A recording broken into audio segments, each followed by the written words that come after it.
Hello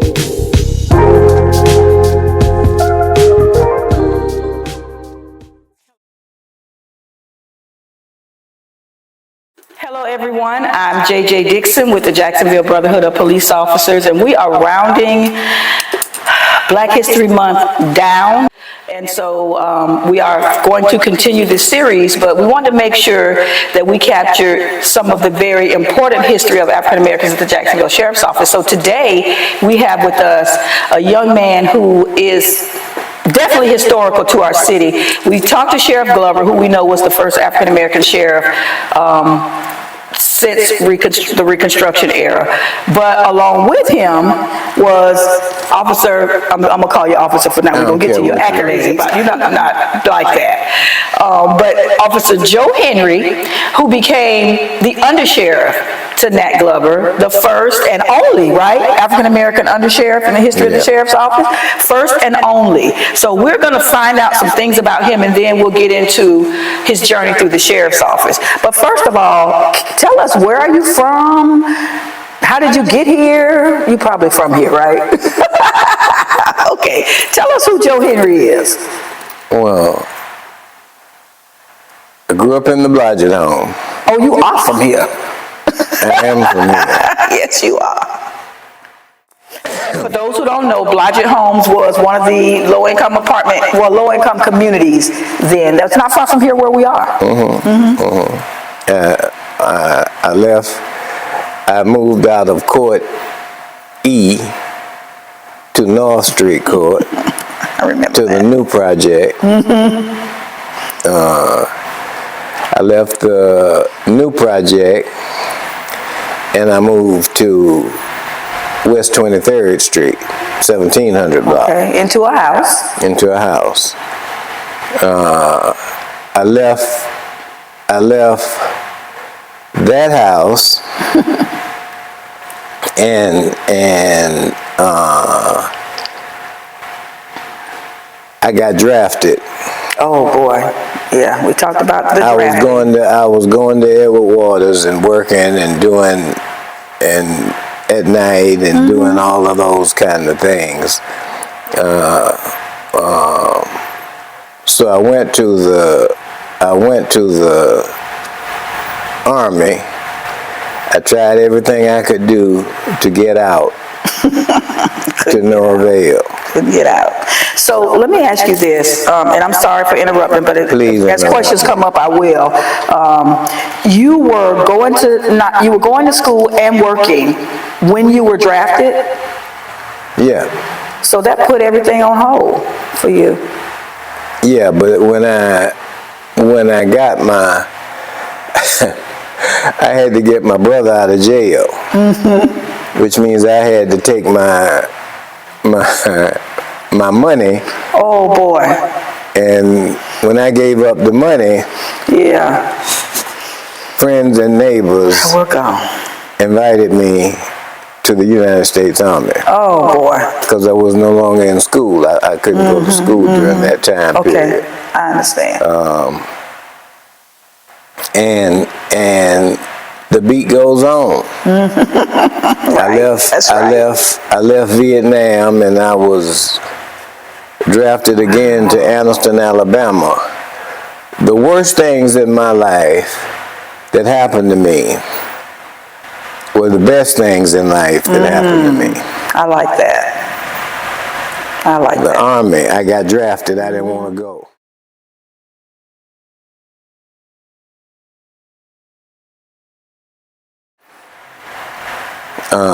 They sent me to Alabama. I didn't want to go. But hey, we're looking off camera because there's something over there that he found in Alabama. That's right.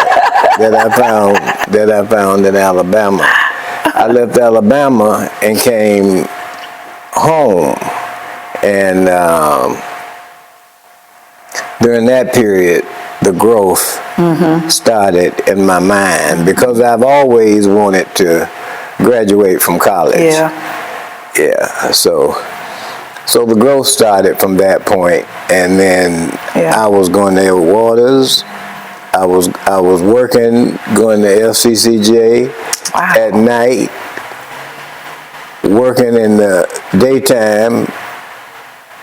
You were determined to get that education. I was determined.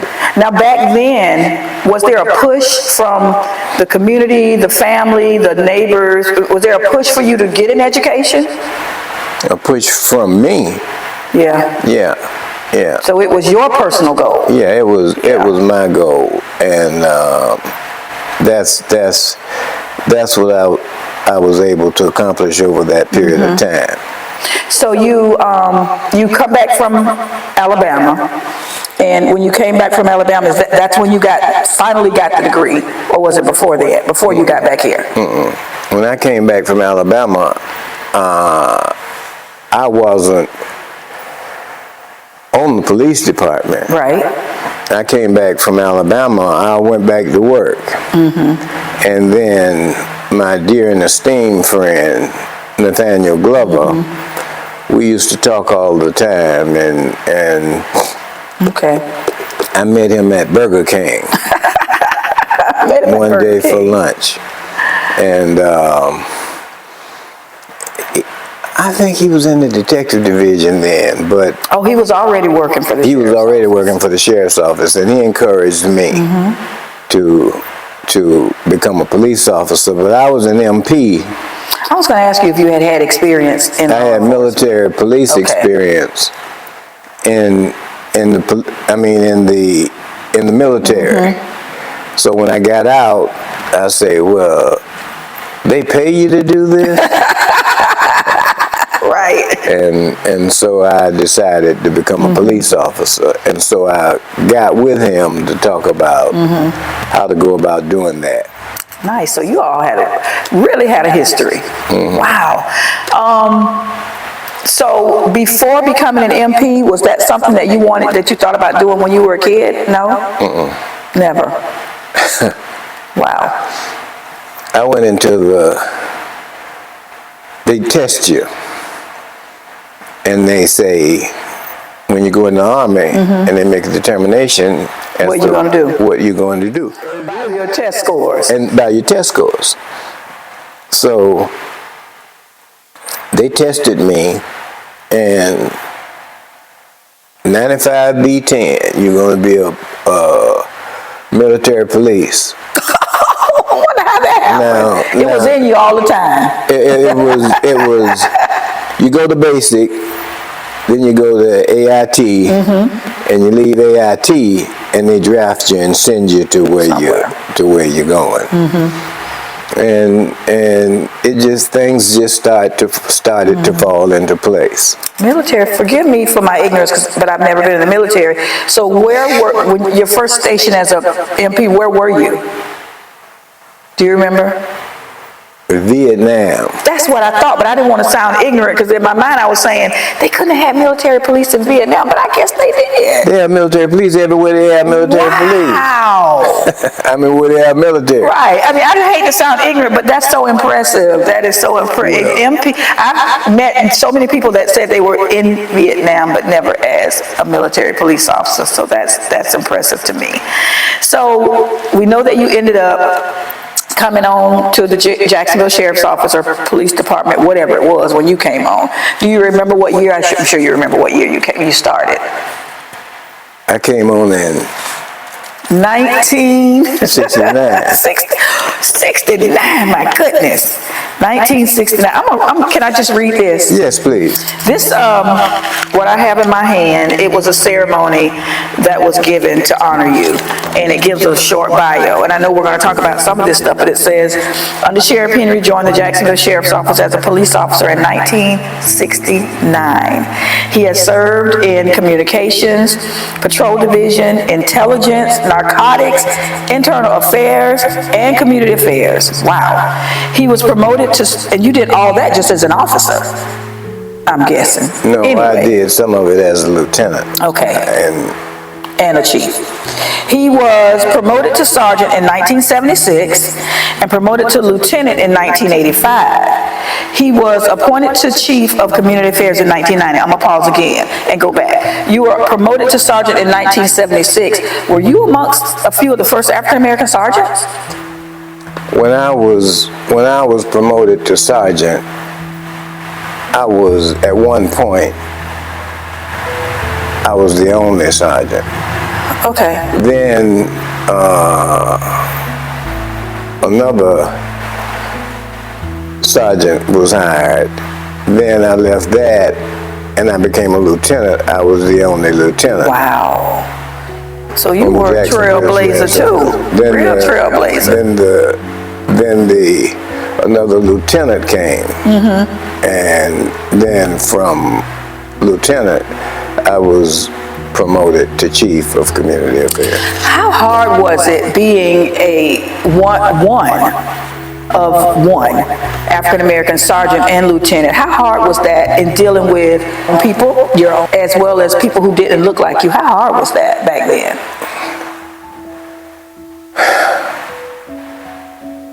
The difficulty in that is that no matter what people said, there was no justice and no fairness and no equity and no none of that. So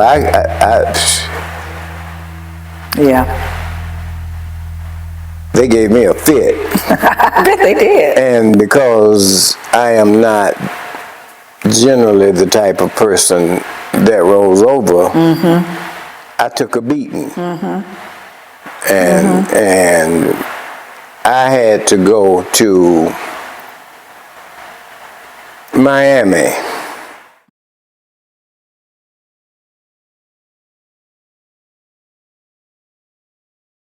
to file a class action lawsuit, me and Anthony Rogers, for the promotional exam to be able to hire one-for-one black and police officers. And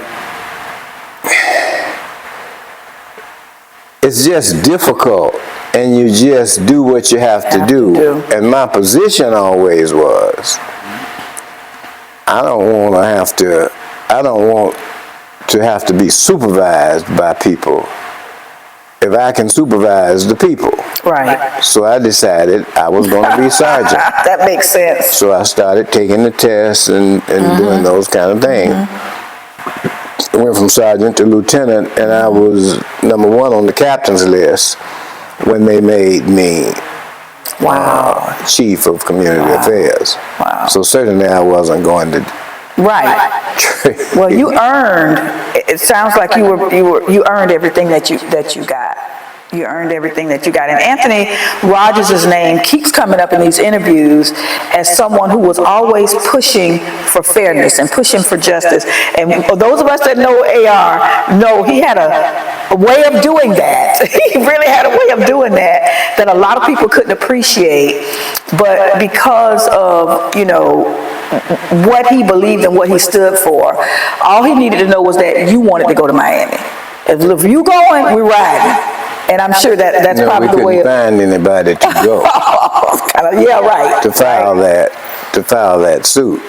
We couldn't find anybody to go. And the only two people on the whole sheriff's department we found to go was me and Anthony Rogers. And I won't tell you the number of people who said, no, I'm not going. I know. I've made that drive, me and one other officer, within the last 15 years, so I feel you. So then, let me go on. In June of 1995, you were appointed Director of Operations, where... I was the first and only black Director of Operations, which simply means you're over the entire Sheriff's Department, everybody with a uniform on. That's a big responsibility. It's a big responsibility. And a lot of people don't like directors of operation because you have to hold people accountable, right? He was the director of operations where he commanded the patrol, detective, community affairs, organized crime, and intelligence divisions. Commander of all those divisions with, oh my God, And hundreds and hundreds of and the air unit. Which I refuse to fly in the airplane. But you made sure they were doing the right thing out there. Probably thousands of employees at that time that you were supervising. On September the 1st, 2002, he was appointed Undersheriff of the Jacksonville Sheriff's Office. Undersheriff Henry is a graduate of the FBI National Academy, Quantico, Virginia, which is such a prestigious honor that not very many get to do. Wow, Quantico. He holds a master's degree in education and a bachelor's of arts degree in sociology, criminology from the University of Florida. So when you talked about you had educational goals, North Florida, I'm sorry. You talked about having educational goals. You really did have educational. You not only got one degree, you got 2 degrees. Wow. Undersheriff Henry proudly served in the United States Army from 1966 to 1968 with a tour in Vietnam. That is extremely impressive. And I am a disabled veteran. So you were a disabled veteran and came back and still served the community. Right. Wow, that's amazing. During your time at the sheriff's office, and we talked a little bit about Shoot Baskets Not Brothers program before we started, because if anybody's been keeping up with the series and you watched, I don't remember what episode it was, I think it was 4, but the Shoot Baskets Not program episode that talked about that program, they may have seen a picture of the younger you running up and down the basketball court playing basketball with the children.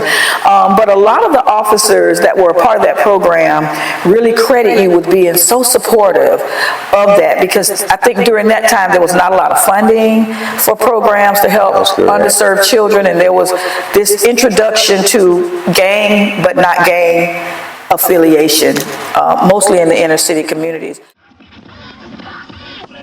Every year, working with these kids, trying to help them to develop discipline, self-esteem, raise their self-esteem, teaching them life management. Can you tell us, if you can recall, how that concept was introduced to you, or if you spotted somebody doing something and you maybe said, what are you doing? You know, how did that all start? The Shoot Baskets Not Brothers program came about when we were doing programs in community affairs. And that simply means you get a grant, you do a program. And you have to write the grant for the program. So in the course of writing the grant, we wrote the grant for dealing with the SROs, the school resource officers, and that means Willie Perry. Another name that keeps coming up. You're gonna keep hearing the name. So Willie Perry was a member of the school resource officer, and they were put at different schools. And then they started doing a program because I was such a prolific basketball player. They started doing a program playing basketball, Shoot Baskets Not Brothers. And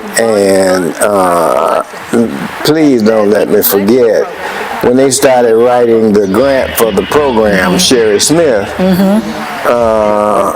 started writing the program in community affairs. So just for those that don't remember, she was Sherry Smith then, but it's the episode that Sherry Shaw Lucan, I think it's number 5. I'll just remind people. So she was the one. They executed the program. She wrote the program, and she did all of that on her own time. Wow. She was just exceptional. Wow. And the program once the program got started, it just took off. And these were the worst kids in the school. Eugene Butler.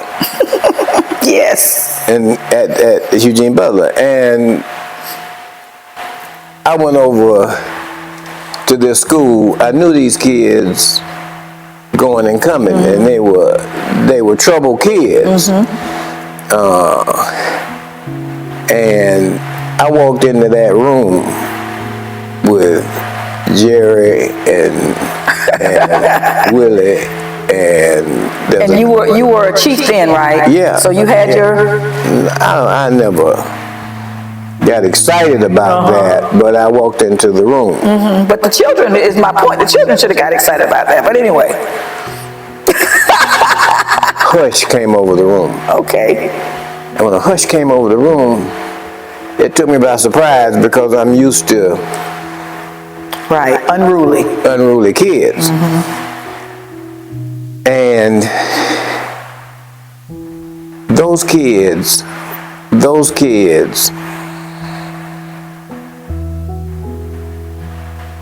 jumped to attention. You couldn't believe it, could you? I couldn't believe it. I couldn't believe it.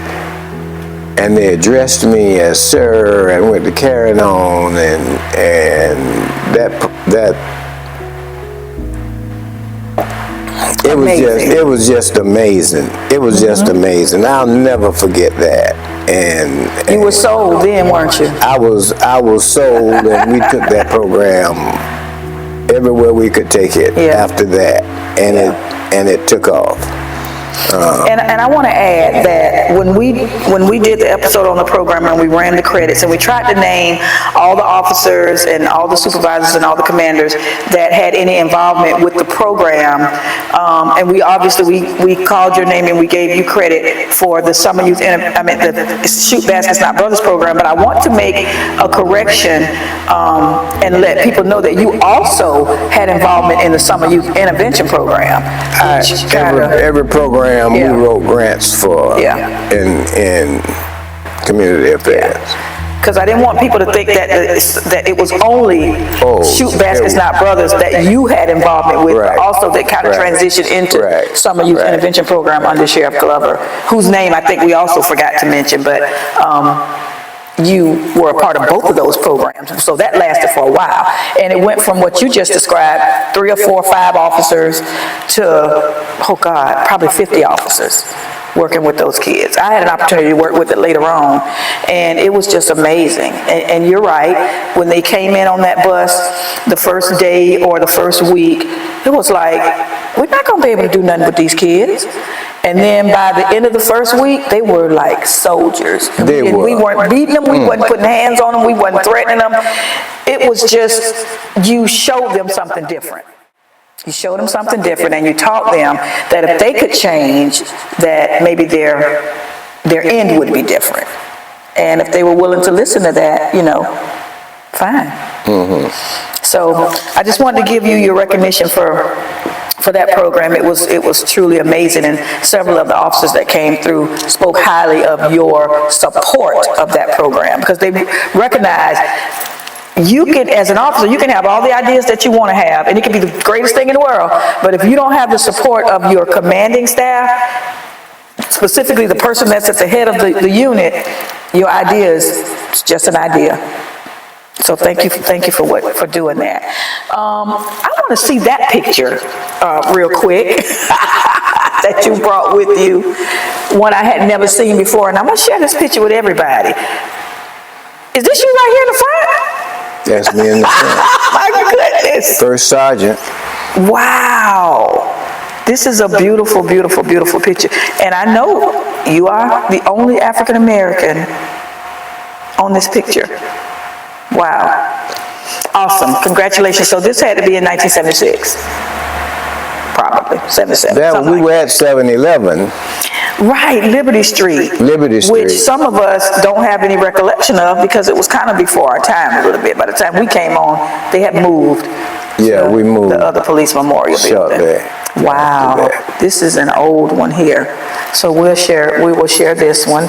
And then of course this one, this is a beautiful picture, is a picture of you and Sheriff Glover as sheriff and undersheriff.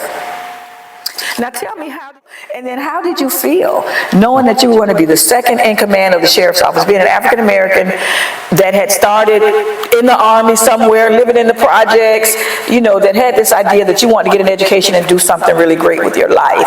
How did it feel to find out that you were going to be second in command? And before you start talking, let me say, we all know the sheriff is the head, but the second in command really has just as much, if not more, responsibility than the sheriff does.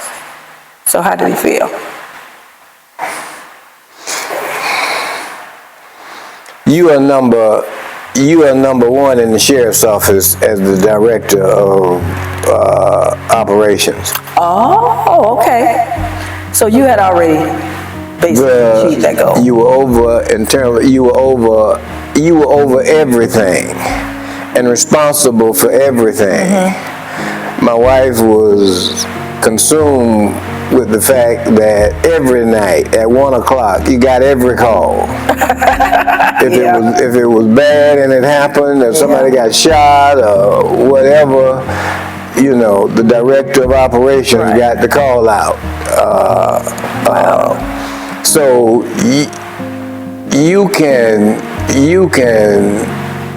talk about things to some extent that goes far beyond. Every time a police officer shot somebody, or every time a police officer got shot, you got called out.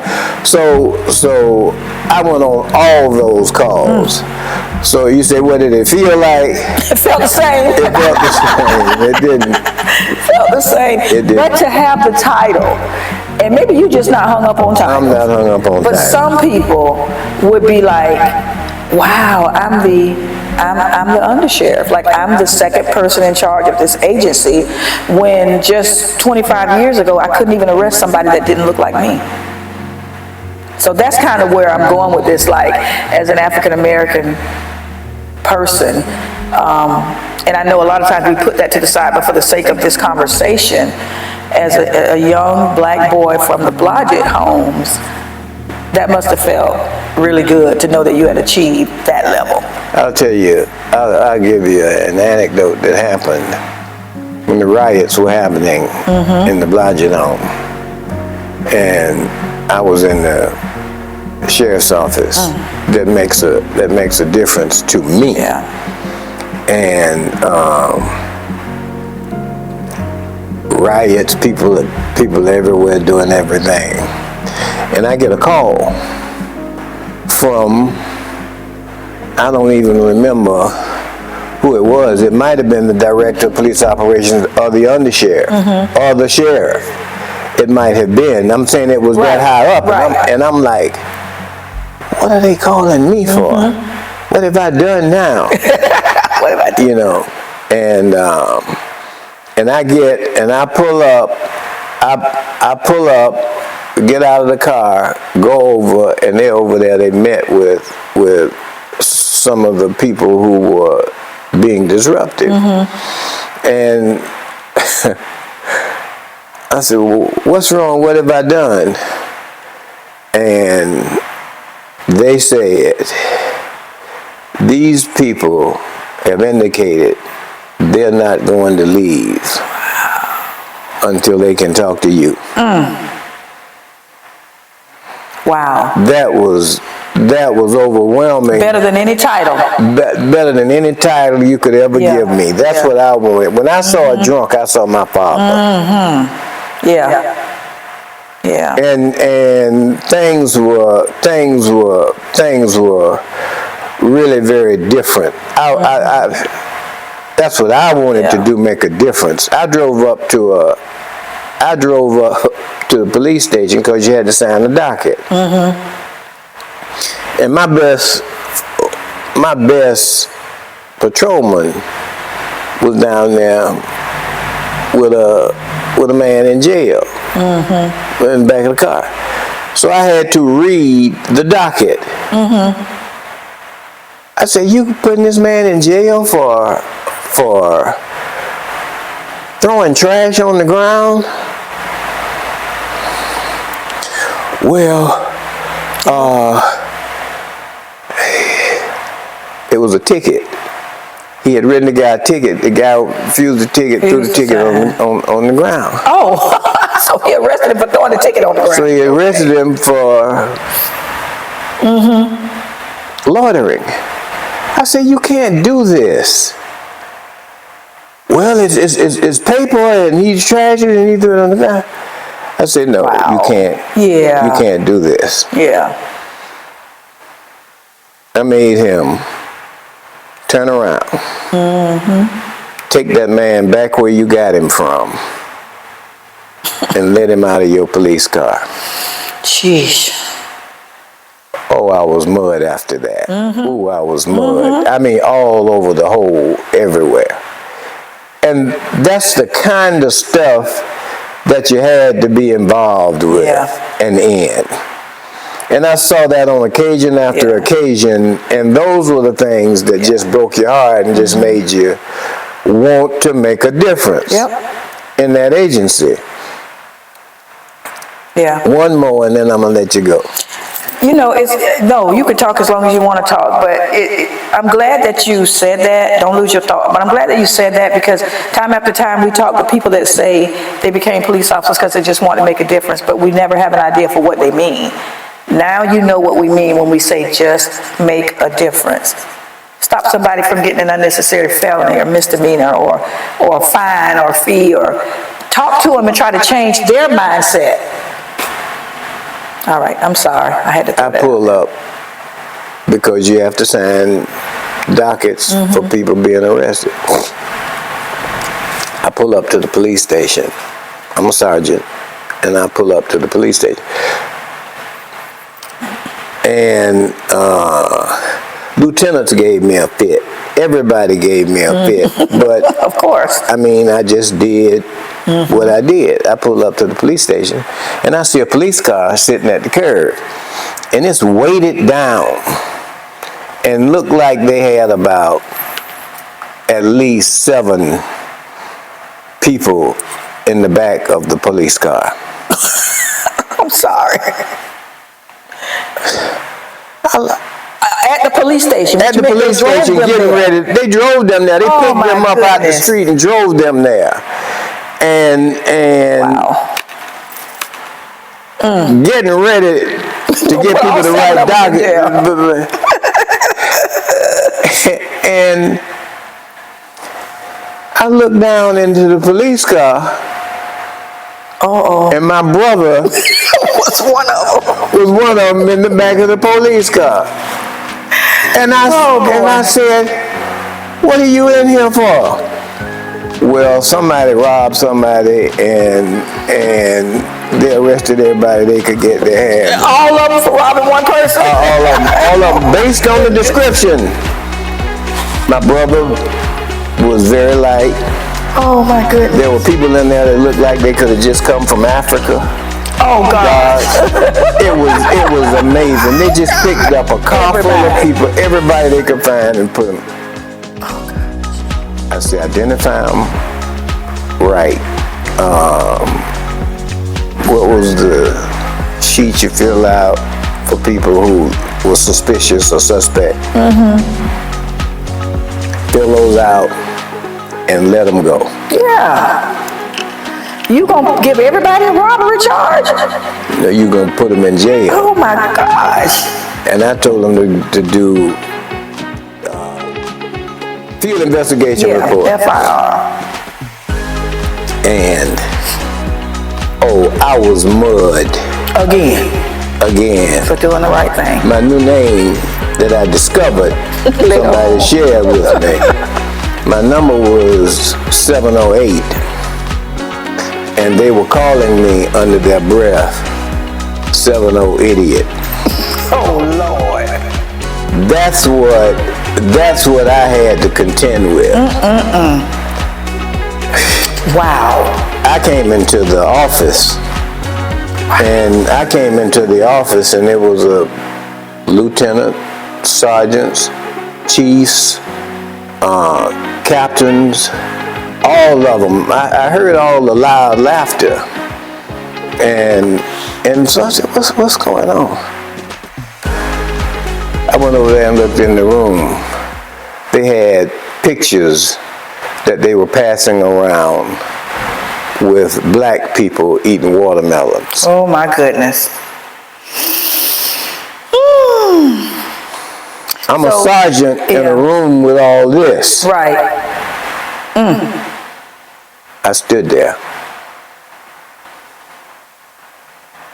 Yeah.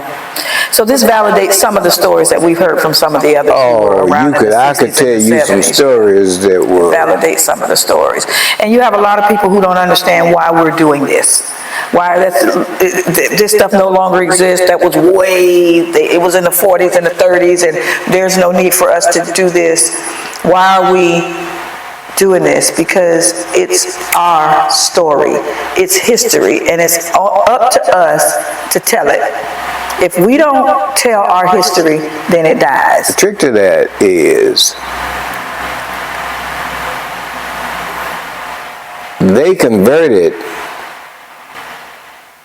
the black police officers to act like that as well.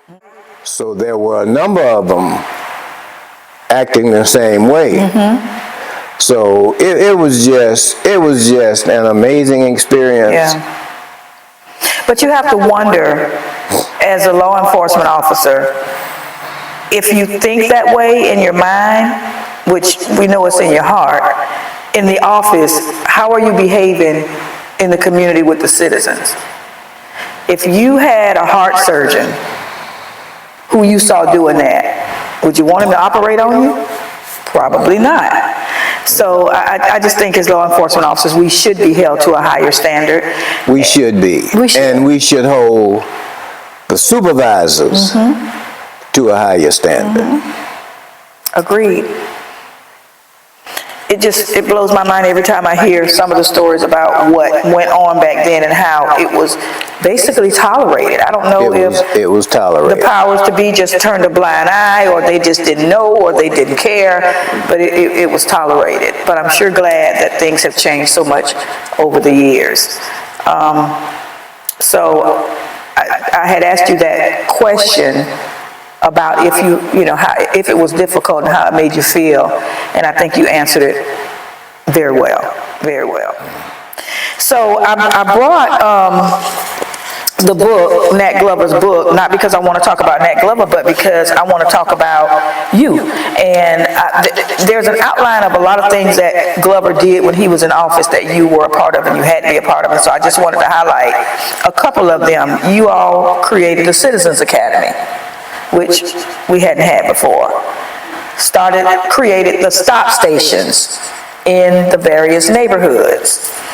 Oh, this is a good one. The VINE system, the Victim Information Notification Everyday System, which was put in place so that victims of crime would know when their perpetrators were being released from jail. We talked about the Summer Youth Intervention Program. Neighborhood cleanups. You all went in the neighborhoods and cleaned them up? Like, cleaned them up? And I'm sure he talked about it in his book, but we walked every neighborhood, every beat, that there was. Yeah, I was going to ask if you had to be there, because I understand he walked every neighborhood. Every neighborhood, yes. That was your favorite part of the whole thing, wasn't it? No, it wasn't my favorite part. I know, tell by the look on your face. But he was a committed man, and but which meant that you had to be committed. Well, I was as committed as he was. But the trick to the whole thing is, the trick to the whole thing is, you got to get people to taste that, to feel that, yes, to be that, to do that. The community loved it and still does. We talked to Sheriff Waters and he still does them. Sheriff Williams did them, Sheriff Rutherford did everybody is still doing the walks. So It's amazing. You all just did so much for the community to make the community feel like they were a part of the sheriff's office. Now you weren't very popular amongst the ranks sometimes. All the time. You say all the time. Why do you think that was? Because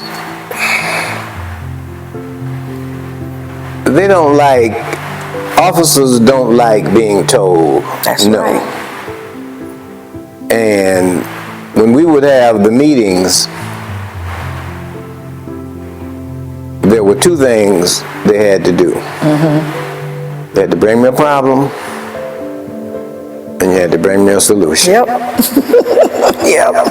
And they want to bring the problems and dump them, but they had to participate Right. in the solution for the problems. Yeah. And too often, the supervisors want to be buddies.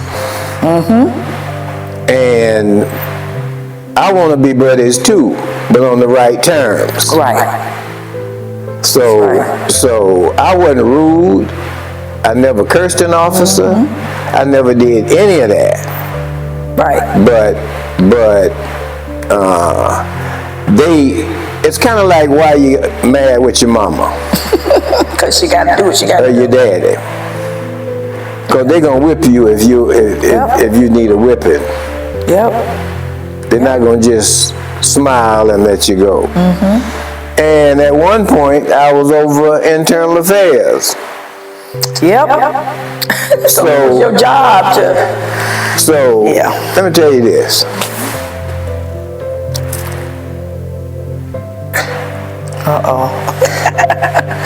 No, I'm not. Share it. We'll edit it out if we have to. I'm not going. It got so bad one time when I was over internal affairs, they wouldn't bring a case. They wouldn't bring a case. The FOP, as they are, The union. They wouldn't bring the case to me. I was in the chain. They would bypass me and take it to the undersheriff. When I was the director of operations. Wow. But you were supposed to make the decision on the discipline. Or you could bypass it and go, But the right thing to do was to bring it to you because that was your position. That's right. If the undersheriff saw fit to overturn That's right. that, But a couple of them got turned around. Wow. So everybody was doing what they felt like was their responsibility to do. But it was personal to me. Yeah. Yeah. Do the right thing. Yeah. Especially knowing what it took to get to where you were and knowing that you weren't just there just because and you didn't know what you were doing or you couldn't handle it or any of those things. Let me do my job. Yeah, let me do my job. It's not going to always be happy. But you know. See, I grew up in that Blodgett home where the black police officers were working. So I lived across the street from the Moonshine House. Oh boy. Where the police officers came to get their money. Oh boy. So I observed all that. So you knew going into the sheriff's office there was a little bit of... There were issues. Yeah, there were issues. That's a different perspective, and I haven't heard that before. And so I lived that. I got stopped by the police for nothing. Me too. Well, they said it was because I looked like I could be a drug dealer's girlfriend, but I said it was for nothing.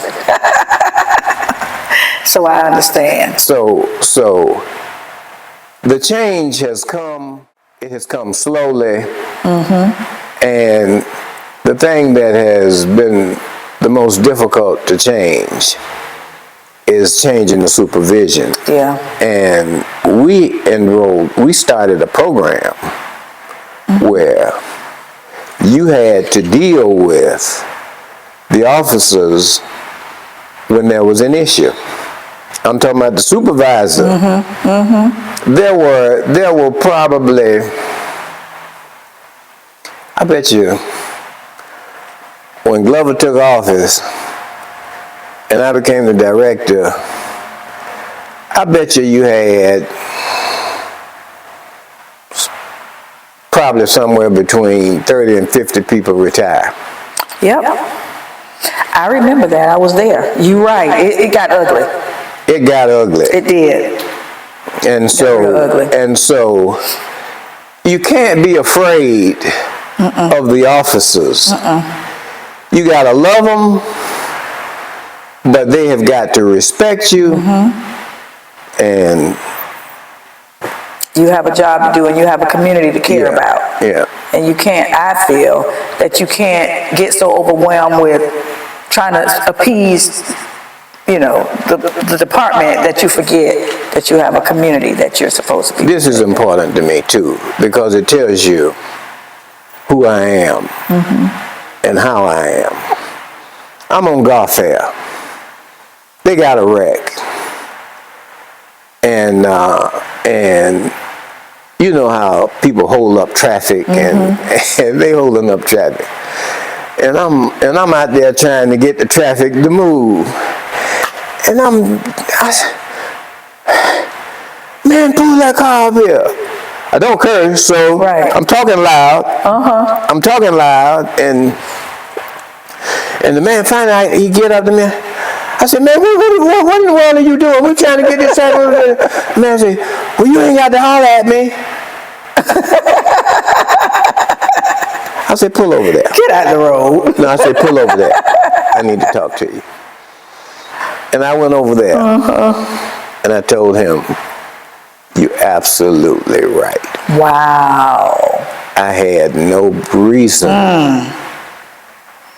to holler at you, to scream at you. I appreciate your support. I appreciate what you're trying to do. And wow. Just help me move the traffic. He wouldn't move his car. I said, what's wrong? He said, I've never in my life heard a police officer apologize to me for anything. And I want to tell you how much and that's true. What he said is I could go on and on and on and on. Humility, you have to on Florida Avenue. I'm on Florida Avenue. I'm a supervisor. I come to the scene to assist an officer. The guy's supposed to be, the guy they trying to arrest is supposed to be crazy. So he jumps up, and we struggling trying to get him in the car, and the guy spits on me. Is spitting on me. My goodness. I wrestle him down. The guy trying to hit him. I said, no, don't hit him. I put him in the car. Went and wiped the spit off me. Ooh, you good. I'm telling you, I love that job. I love that job. And I love the officers, and I love the people on the job.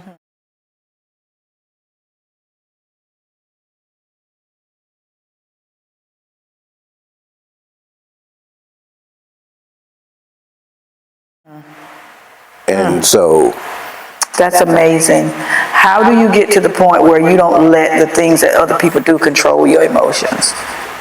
well, you gotta do the right thing for the right reason. All the time. All the time. Agreed. That's a lesson within itself. And a lot of people need to, And also even today has struggling with that. You know, all these people killing blacks and going through. Yeah, we do. Well, I want to I'm gonna give you an opportunity in a second if there's anything else that you want to add or say or something that we might have missed to do that. But I want to, first of all, say thank you, and I know you probably don't tell me I don't need to do this, but I wanted to say thank you because you are one of our legends who definitely paved the way, not just for men, but for women also in the sheriff's office, and not just for police officers, but for supervisors and commanders in the sheriff's office. And not many people can say that they paved the way for all of those different categories of people. So thank you for doing that, and congratulations on a stellar career. I mean, you're not going to please all the people all the time, and we know that some people don't like me. Some people may not have liked you because you had a job to do and you did that, but you did it. Yes, sir. You like this, you love this. You may even remember this. We used to hire black women from the jail because we didn't have enough women on the police department. So we were sending them to the academy and all this. So I was in internal affairs, and I think it must have been about 10 women. Well, most of them were black, and they came into internal affairs, and they'd all been fired from the police department and sent back to, if they wanted to go back to correction. So I went and had a conversation with them, and I said, I took everybody that terminated them, and I made them come in, sit down, and tell me why were they terminated. And to make a long story short, all of them were terminated because they couldn't shoot. Yep, I can believe that. And they were sent back. And I called all the people who had terminated them. I said, rehire all of them. And then I called all the training officers and said, your responsibility is to teach them to shoot. Your responsibility is to teach them to shoot. That's right. So because you failed, because they didn't learn how to shoot, you fired them. You failed, Right. not them. Right. They carried them back out there, and each one of them passed. Wow. Never heard that story before. No, you never heard that story. Never heard that story before. Wow. We did. I could go on and on and on. I was the director of operations, so I was over everything. Right. Remember when they had tried to bring the kids, the college campus kids here? Yes. One time, and they brought all of them. They brought all the police officers, and we had all Spring break. Spring break, yeah. We brought all the police officers, and so we had a meeting down in the room to meet with all of the SWAT team, everybody. Right. Getting ready. I went down to the SWAT team. They were swatted out. All the technical gear. All the tactical gear and all the. See, it's funny to me, but it wasn't funny to them. For the spring break crowd. For the spring break crowd, and they had brought them to make sure, there were no issues.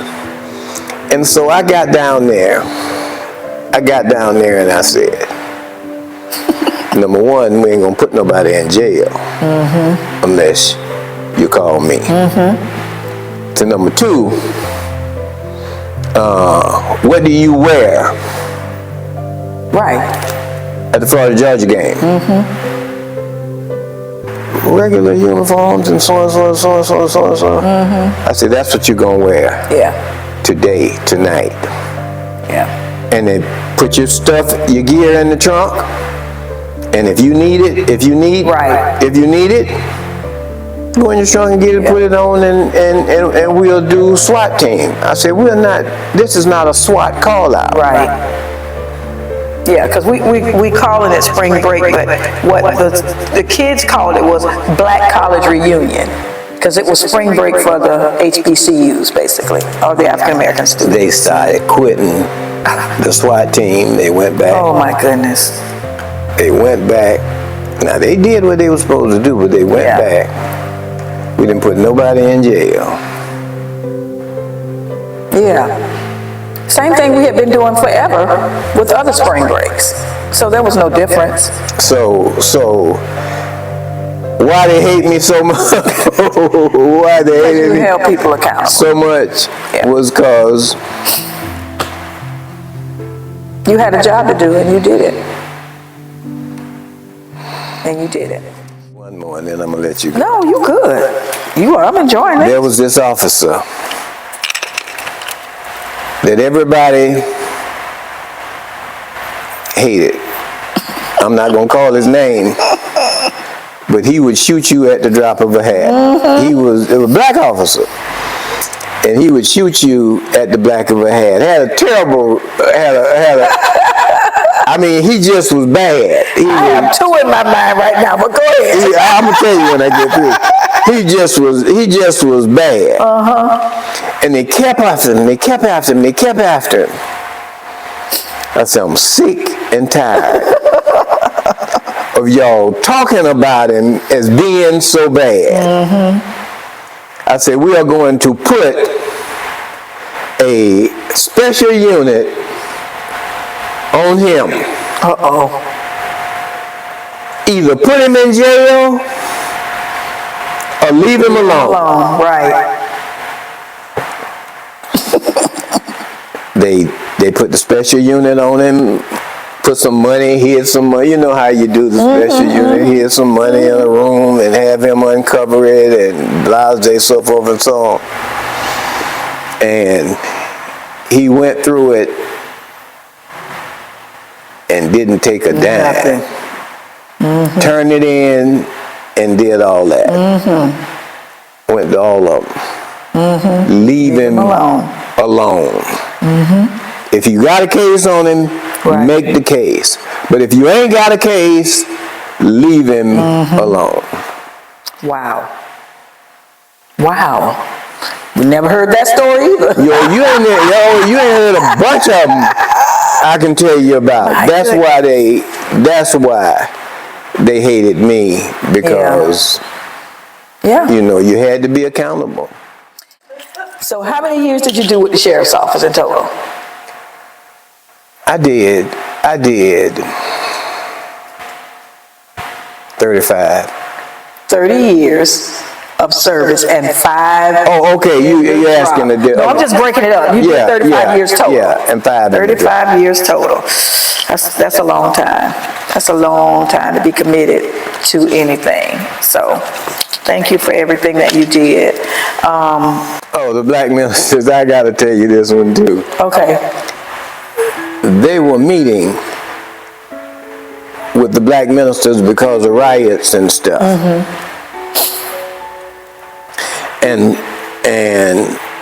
so they were meeting over at Second Baptist, Reverend Daly's church. All the head people, police officers, were meeting over there. Once again. Don't you say it. Nobody wanted to talk? No. Okay. I get another call. What in the world do they want now? They're having a meeting over there, and all the people were over there meeting. All the police officers and all the black preachers and everybody. So I come in there And they said, we can't start a meeting till he get here. Wow. The That's sheriff powerful. was there. That is powerful. Everybody was there. I'm like, I'm embarrassed because they say we ain't gonna start a meeting until he get here. Yes, here. Wow. That is powerful. That's powerful. And when you have those kind of experiences, how do you not love people and care about them? But that means that you had the full support of the community, the black community at least, because we know back then, and to an extent now, the black pastors, they're our voices a lot of times, and so they have the meetings, you know, and they explain what we want. It could go, I could go on and on and on.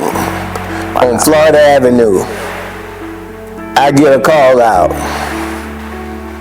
They jumping on a woman. And you'll probably know her. You'll probably know her.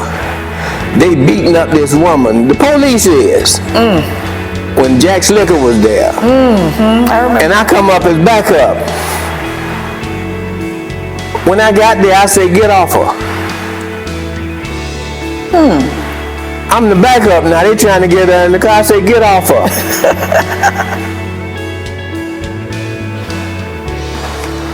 We trying to get her in the car and blah, blah, so forth and so on. I say, get off her. I called 3 black guys on the corner.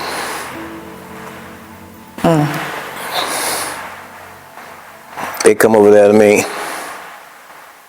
I say, put her in the car. Wow. They got off her. And those 3 black guys put her in the car. They said, they trying not, you see he's trying not to hurt you. Yeah. Stop fighting, stop fighting, stop fighting. Get in the car. And you know you can't stop a woman. and they put her in the car. And they drove off with her. Wow. Wow. It's so easy to teach. That's community policing. That's right. That's right. Because first of all, the community has to know who you are. So you can't just be in the car riding around. You have to interact with the community. And then once they get to know who you are, you know, they may want to help you. They may want to work with you. They do want to help you. Oh my goodness. I want to throw this in because we talk a lot about Black history and obviously that's why we are honoring you today. But I always like to remind people that we didn't only deal with black people and black officers. Right. There were a lot of Caucasian people who contributed to your success and who helped you and who worked with you. All of my, when I was a sergeant, all of my men were white. And all of them were sergeants in... Eventually. No. When I left, when I was gone, sergeant in charge. Oh, okay. I made each one of them. Now they all made sergeant eventually, but I made each one of them a sergeant. So I was fair and right, and man, I loved that job. We all did. We all did, but there comes a point in time for various reasons. Yeah, now you gotta take the good with the bad. We have to let somebody else. You gotta take it. What was do you have a fondest memory? It just was all good. I got so many of them.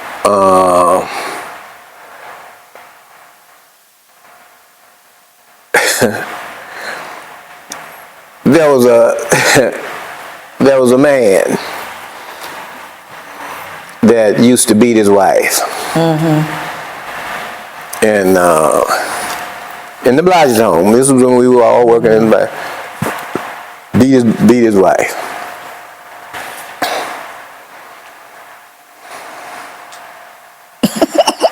I get a call. She said, I ain't leaving Oh, Lord. until Sergeant Henry gets here. Oh, Lord. I'm getting beat up and still didn't want to leave until you got there. Wow. I mean, those are the kind of experiences that I had. Yeah. Yeah, you got a lot of good memories to hold on to. I mean, it went on and on and on and on. A lot of them. A lot of them. And as I did when Sheriff Glover was here, I have to acknowledge your family and their support of you, because as you talked about all those sleepless nights and all of that stuff for 35 years, your family. She was a champion, and she's still a champion. She has walked me through this heart bypass. I went to rehab. She was right there. She went my 9 weeks of rehab with me. Wow. So life is great. Yeah. That is what life is about, especially when you find your person. Now let me add this and end this. I wasn't that fun-loving and happy-go-lucky and All the time. All the time. I mean, I've gotten in tussles and arrested guys any kind of way possible, and I had some. I have a big downside. But that's what I was there for.